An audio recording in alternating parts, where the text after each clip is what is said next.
welcome back to my channel. As you can see, I have this lovely orange fluorescent person next to me. Hello, darling. Esther's back. We decided to shoot another video together since everyone seemed to have really liked our last video that we did. So we're going to be talking about what we would tell. We're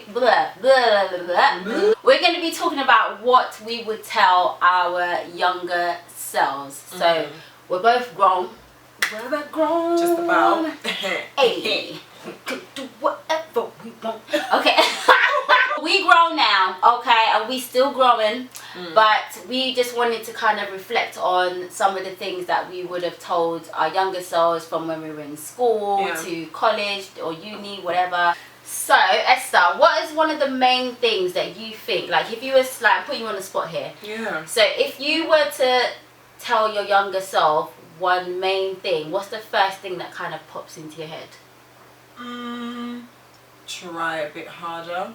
Try and make sure you are okay in the future. Like try harder to be more focused about your future. Right, girl. I just wish I had kept my student loan and maybe invested it in something. Yeah, because a lot of people are doing this now, and I'm like, okay, someone could have told me to do that. No, for real, because that's smart. Because when I got my student loan, you just buying clothes. I can't tell you where I was just going to Topshop every day. I cannot tell you where my student loan buying clothes, buying things that I don't actually need. Whereas a lot of people are actually investing it in properties and doing all sorts of stuff. I bought my first car with my student loan, so I think that's smart. That was a bit. That was a good investment, I guess, for the time. I think for me, mine would be don't have sex. I wish that I had just not lost my virginity. I know obviously it was a normal thing to do, especially in the society that we it's like just one of those things that you get to an age and either all your friends already been doing it or you're one of the last that have done it. And I was one of the last to do it, but I mean from where I am now in my faith and in my relationship with God and being a Christian, I think it would have helped if I had, I don't know, just a bit more encouragement or someone to kind of guide me a little bit more in that aspect of things, and kind of just held on to my virginity and just not had sex until is it still recording? Yeah.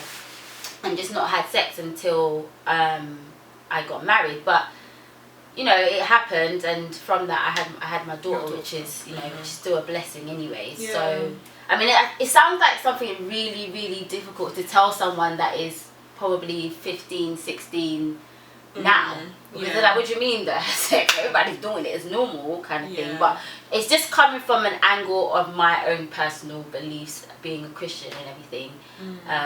I think that's one of the main things I probably would have told my younger self. Do you know what? Now that you mentioned it, I would have said to myself as well, like boys ain't shit.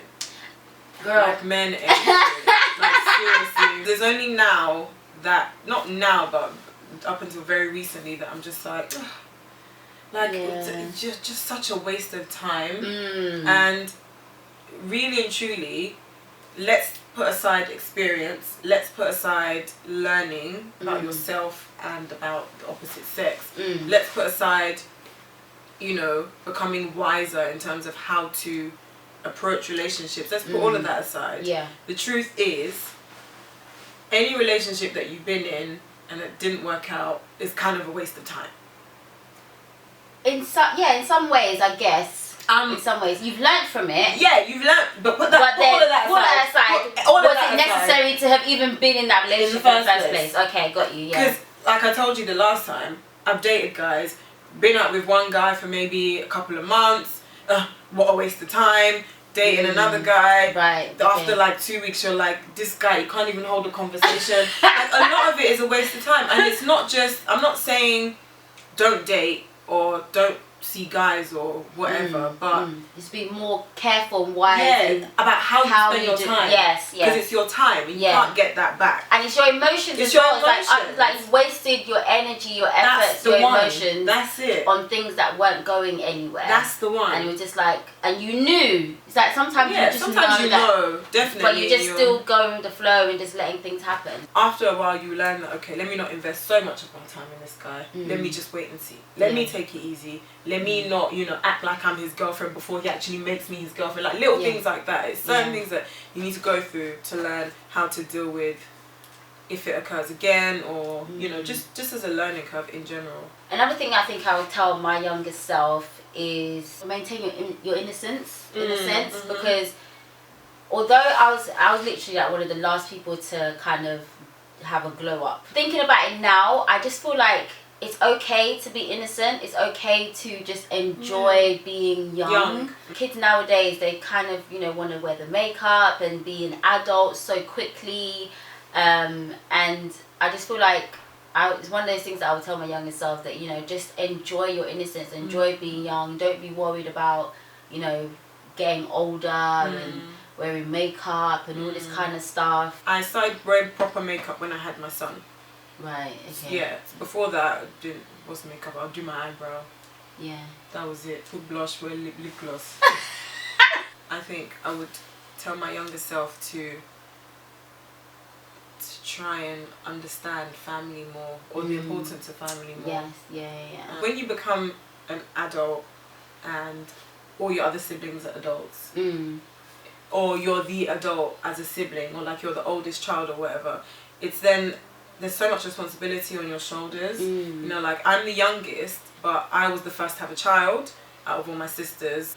I was still the youngest, but they were kind of, I don't know how to explain. Like I didn't have a relationship with them so much so, but it's until now that they're both married and like they're both having kids that we can really like relate. But I really do wish that I was able to, because me and my sister used to fight over silly things. Yeah. And I just think we wasted so much time fighting. Yeah. Like we could have just really been good friends. Yeah. And had that really strong. Yeah, and had that strong bond. But I think because we used to focus so much on hating each other and fighting, and we didn't really understand how important it is to like love your family or your sisters or your siblings.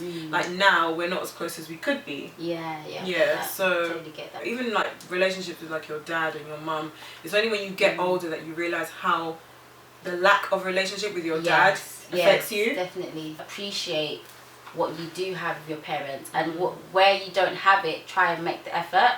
Because my mum was so busy working all the time to make sure that all the bills are paid and stuff. She was a single mum, and there was like 5 of us at home, and for her main focus is make sure like the bills are paid, make sure there's food in the fridge. So she as a person, she's not very emotional in that sense. Yeah, she's not like the motherly type. Yeah, she's not the motherly type. I mean, when I was younger, my grandmum more or less raised me, because my mum wanted to go out and with her friends, so she never had that kind of housewifey, motherly kind of thing. But she did the best that she could, and as they do. And for me, I just kind of went with it in that sense, that okay, this is the situation. But looking back, I really wish I would have tried, because now that I'm older, I try a lot more with her. Like we never said I love yous or gave hugs or anything like that. It's only from me being older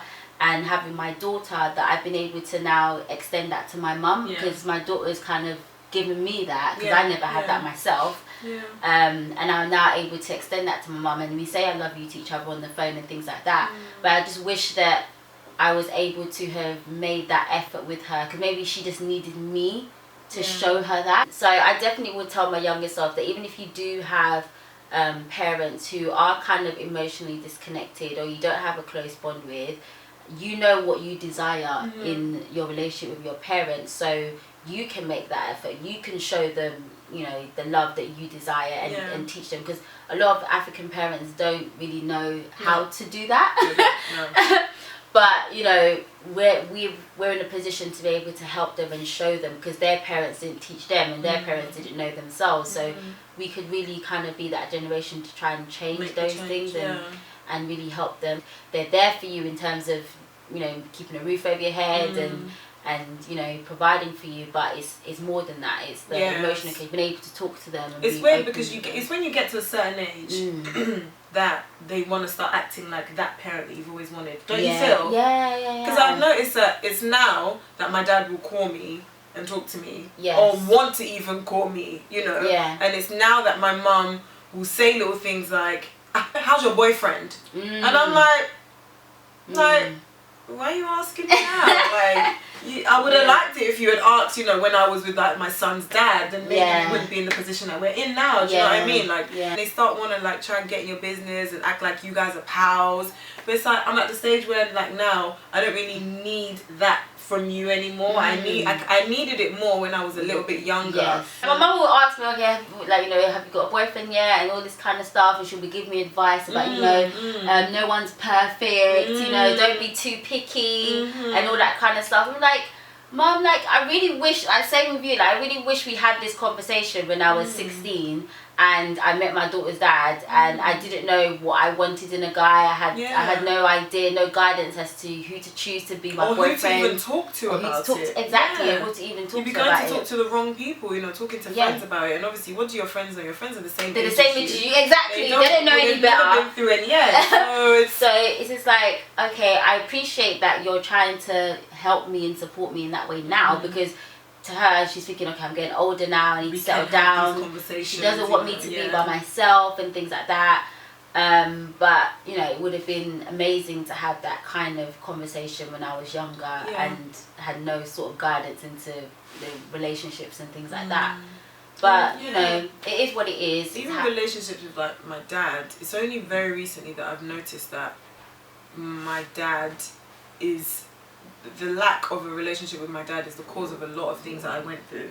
You know, like a lot of things that, just ways that I would say act out, because perhaps it's not really in my character. Just like not having him, he's there but he's not present. You know, I was watching a video the other day with Lyra Galore, and she was on Twitter, and she was saying that, you know, what she went through with her dad, that it subconsciously it really affected her. And I do feel like, it was only very recently that I told my dad, I was like, you know, you're the cause of a lot of stuff that I kind of went through. I was like, you know, you weren't really around, so like you now telling me that you want to know this and you want to know that, and I said to him, I was like, you're even lucky that I would even write an invite for you for my wedding, like as jokes, but he knows I mean it. You know, you're like, you're lucky I'd even give you an invite for my wedding. Like, you wanna, it's only when I'm getting married that you wanna come and be like, oh, I'm the dad, I'm the dad, it's me, I want to raise out. But really, like, you weren't really there. You know, no qualms or nothing, but you know, I think if I was able to go to my dad and be like, dad, you know, I'm talking to this guy, he does this, he does that. I'm not really sure, you know, what do you think? Well, he does this, which means he's probably seen somebody else, he's doing that, which means, you know, if I could have that relationship with my dad, I feel like maybe I could have cut a lot of things out, and I would have learned so much, you know, like there's nothing like a father's guidance for his daughter. I never had that. So my dad that I grew up with, I found out when I think I was like 21, that he wasn't my actual real dad. So my relationship with him wasn't great anyway. So I grew up all my life up until that point. He was my dad. I didn't know any different. But we didn't have a great relationship. You know, I saw him, you know, abuse my mum, and they would always fight and things like that. It was kind of not really there in that sense. So the relationship was non-existent. I didn't know what it was like to have a good father-daughter relationship. Neither did I. I can't say anything that I've learned from him in that sense. You know, but that's the thing as well, though. I mean, like, despite the fact that my dad was there, we lived in the same house. He just wasn't in my life. You know, same. Like I used to say, oh, I would have preferred if you weren't even here, rather than you being here and then you was just so nothing to show. Nothing to show for. Like, what's the point? You know. And it's only now that I'm, you know, a bit more grown and, you know, I can tolerate certain things and I'm starting to understand how, like, African parents are, or just some parents in general. I feel like sometimes it's an excuse, like, why does it always have to be that's why I don't like saying it. That's why I don't like saying it, you know. It's like, it doesn't matter where you're from, you're a parent. Yeah. You're a parent, and you should be able to kind of just be there for your child no matter what. And you should. It was only like recently that I was just like, do you know, it's just my dad. That's just how he is. I'm not even gonna say it's because you're Nigerian or you're this or you're that. That's just how you are. You know, you just want to be having babies and you don't really want to be picking up the pieces. Exactly. What's the point? You know, I'm glad I'm alive. You know, thank you for doing the do to get me here, but you know, you might as well just like sling your rope. Girl, do you want a hug? It's gonna be okay, Chad. It's gonna be okay. You know, I've had to fight all my life. Like I feel like that's my issue with guys. Like that's my, maybe not. You know, God forbid. I don't want to put it down to the fact that I didn't really have a relationship with my dad. That's why, you know, I haven't really had great relationships in my life, obviously, like in the past. But you only have yourself to blame at the end of the day for certain things. And yeah, but I do feel like if I had a good, it would have helped. It would definitely really help. That was a nice load off my chest. Hey Jad, what up? I think one of the things I'll definitely tell my younger self is do what you enjoy. Yeah. Because I spent a lot of time trying to figure out what it is that I wanted to do, and I just literally had no clue. Yeah. And I wish someone had told me that just do whatever it is that you enjoy doing. Because in my mind I just felt like I had to pick one thing and focus on that, because that's what you do. You pick one thing that you're good at or that you like and you just run with that. Yeah. But because I had so many things that I liked and I was good at, I was just always stuck, not knowing what to do with my life. And I remember just going to college and university, just studying things out of interest as opposed to what I really wanted to do, and actually tapping into what my talents are, what my skills are. And, you know, I, in a sense, I kind of felt like I wasted a lot of time because I didn't know what I wanted to do.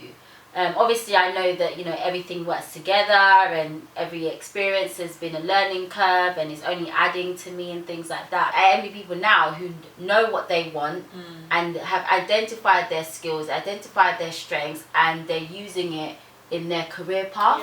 Because I feel like, oh my gosh, like I wish I had known this when I was younger. So it's like only now that I'm in my 30s that I'm actually realizing and tapping into my skills, tapping into things that I enjoy, and actually going out and doing things that I enjoy and allowing myself to explore those things in order to kind of build my career and just go with it. So yeah, it's just, I don't know, it's one of those things where I just like, I could have done this 10 years ago. Yeah.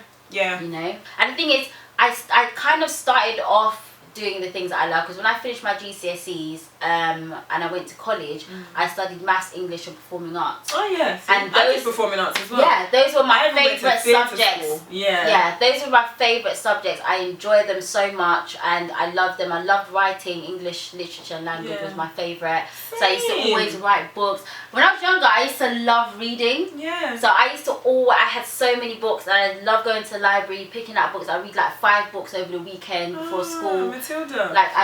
Matilda, girl. I don't know what happened.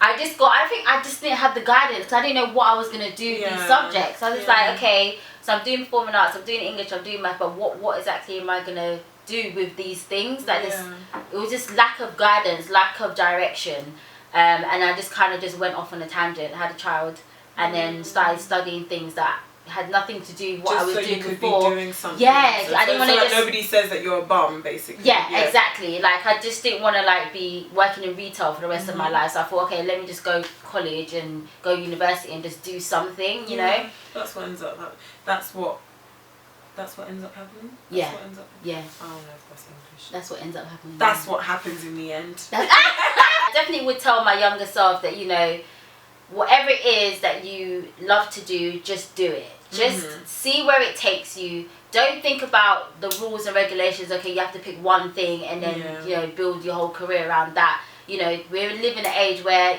you can do loads of different things. You know. Yeah, definitely. Yeah. Do what it is that you want to do.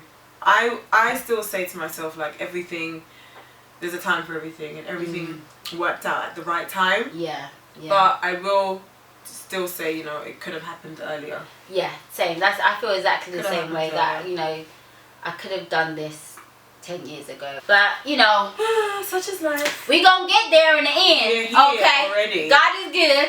Okay. I was reading this there was an article online. You know, one of those things you just stumble upon. Yeah. And they asked several people who had like terminally ill, who were terminally ill, you know, what would they have done differently? And they were just like, I would have just lived a bit more. They were always trying to do these things in life that they just forgot to have fun. Yeah. You know, they just forgot to enjoy themselves. Yeah. You know? Yeah. And I'm all for like a turn up, do you know what I mean? Not saying like party all the time, but definitely just take time out for yourself and do something that makes you happy. Be selfish once in a while. Not every day though. Not every day. Yeah. I think one of the other things I definitely would tell my younger self is have a bit more backbone. Because I've only learnt to have tough skin in the last 2-3 years of my life. Yeah. Before then, I was such an emotional, I am still an emotional person, I am a sensitive person, but I've literally learnt to have a tough skin. Because when I was younger, if someone at school told me that they weren't my friend, I literally would come home crying. And my mum would be like, what are you crying for? My mum would want to beat me because I'm crying. Yeah, same. It's like, what do you mean? Why are you crying for? Because someone said they're not your friend, so that's why you're crying. Yeah. So friends and it really took me a long time for me to kind of get to a point where like, no, like, come on, like, pull yourself together, like, get some backbone. Like, people are not going to like you. You're not going to get along with everybody. And that's okay. And it's okay, it's life, you know. Focus on the people that do like you, focus on the people that do love you for who you are, and accept you for who you are, as opposed to being worried about people who don't. Not everyone's going to like you, not everyone's going to, it's just the way the world works, it's just the way humans are wired. But I do get it, because as children, you know, that's all you know. So like someone not being your friend is like the worst thing in the world. Like growing up, even in secondary school and uni and things like that, I just felt like I could have been just a little bit stronger and just a little bit more thick-skinned, and just knowing yourself and just being a bit more confident in yourself. Yeah, that's it. Speaking of friends, in part 2 of this video, we are going to be talking about friendship relationships and how to figure out which friends are real friends and which friends are fake friends. So you can go over to Esther's Instagram. But you can go there. Go to Esther's Instagram, check out all her beautiful pictures, and then come back to her YouTube channel and watch part 2. And watch part 2 of this video, okay? So I hope you guys have enjoyed this part of the video. There's probably loads of other things that we will tell our younger selves, but those are probably like the main key things that we felt would be really good to share. I hope you guys can relate to some of the things that we said. If there's anything that you would tell your younger self, I think it will be really good to write down in the comments. Let us know. Let us know what you would tell your younger self, and let's have a bit of a conversation in the comments. Slide into the DMs, chat. Thanks for watching. Bye.